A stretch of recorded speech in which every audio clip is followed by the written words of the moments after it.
Welcome back once again. Welcome back, my friends. Hano kuri Gaming Sport Hub, we only talk about European football news. So bayita Manchester United. Ekipe ya Manchester United biravugwa yuko nyuma yo kureba umusaruro w'abitwa Bryan Mbeumo, Matheus Cunha, Benjamin Sesko ndetse n'abandi ifite muri uriya mwanya w'imbere, arebye isanga ari abakinnyi beza bayifashije muri no sezo, ariko bakavuga bati twongeyemo undi mukinnyi wo mu gice cy'imbere cyangwa se twongeyemo undi rutahizamu byaza kudufasha cyangwa se byadufasha kuba twakwitwara neza, cyane cyane ko noneho n'amarushanwa bakinaga agiye kwiyongera kuko bamaze kuba babona tike ya UEFA Champions League, kandi noneho bakaba bifuza kuba bakora ibintu bihambaye cyangwa se bifuza kuba bagera kure bishoboka.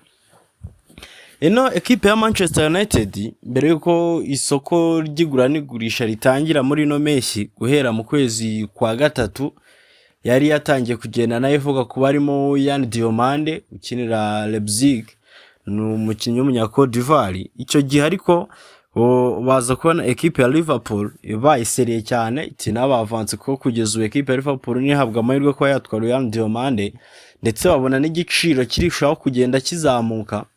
Mu minsi yatambutse murabizi ko twagiye tunabigarukaho cyane, ekipe ya Manchester United yari yerekeje ku witwa Morgan Rogers wa Aston Villa. Gusa nanone according to contract y'uno musore Morgan Rogers, nabwo bitewe na competition yari imituruka ku ekipe ya Arsenal na ekipe ya Manchester City, ekipe ya Manchester United nayo ihitamo gusa nk'ibigendamo gake cyangwa se ihitamo gusa nk'ibaye iretse ino deal y'uwitwa Morgan Rogers nk'uko tubikesha ikinyamakuru Damila. Ahubwo ekipe ya Manchester United murabizi ko nanone usubiye inyuma yari yafuzwe ku witwa Morgan Gibbs White wa ekipe ya Nottingham Forest. Abo bose ni abakinnyi Manchester United yagiye ivugwaho mu gice gisatira cyangwa se mu gice cy'imbere, bikwereka uburyo Manchester United yifuza kuba yakongera cyangwa se yazamura swadi yayo. Ubu noneho amakuru arimo agenda asohoka cyangwa se amakuru atugeraho, amakuru arimo agenda azamuka arakubwira yuko mu gihugu cy'Ubwongereza ari mu majyaruguru y'Iburengerazuba, ekipe ya Manchester United irifuza kumanukana umuvandimwe bita Iliman Ndiaye.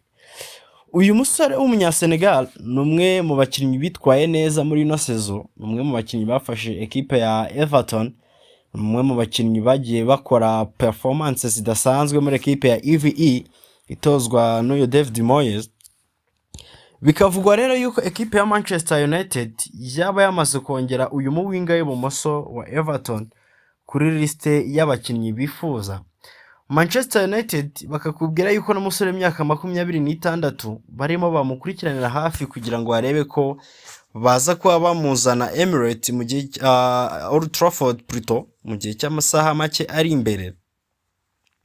Bakakubwira yuko ekipe ya Manchester United mu mezi 6 ashize, bitewe n'uko uwitwa Patrick Dorgu yarushijeho kugenda atera imbere, ubwo bari batangiye kuzana uwitwa Michael Carrick ndetse n'uwitwa Matheus Cunha, bagahita bakubwira yuko rero ino ekipe yaba yifuza kuba yagarukana uno musore bita Iliman Ndiaye ikamuzana OT kugira ngo aze kubafasha muri kiriya gice cy'imbere. Noneho uwitwa Matheus Cunha barebe uburyo bamugabanyiriza inshingano cyangwa se barebe uburyo bamukura ahanini mu gukina kuri ruhande rw'ibumoso, bakazajya bamuzana ahubwo gufatanya na kapiteni Bruno Fernandes, bakaba bakinana attacking midfielder cyangwa se bakajya nawe akajya akina nka nimero 10. Murabizi ko uruhande rw'iburyo rwo n'ubundi ruho uwitwa Bryan Mbeumo, rukabaho n'uwitwa Amad Diallo. Rero bakavuga yuko uno musore usibye ko nayo gukina na nimero 10 ku giti cyo arabibashije, he's a versatility player.